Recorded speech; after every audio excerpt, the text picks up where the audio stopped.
mar mondo mi weche ma ok miriambo owuoge pach jonyuol.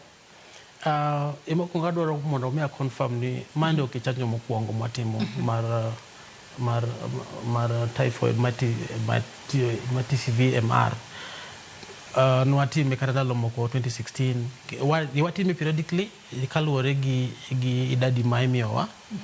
To mokwongo gima nyakwa tim ni nyakwa tim messaging, nyakwa mi jonyuol duto te messaging mondo mi wanyisgi ni chanjo makama ber ne en kama. Messaging no uchiwo ne jonyuol e yo mane? Messaging wachiwo ne jonyuol e yo mar kaka koro the media kama wantiere niendi, obed gazette bende wakete radio stations, kendo wadhi door to door, kendo wamiyo ji leaflets mondo mi gisom fact sheets ni ma endi e ber mar gini watime e yo makama to itime nikech ma.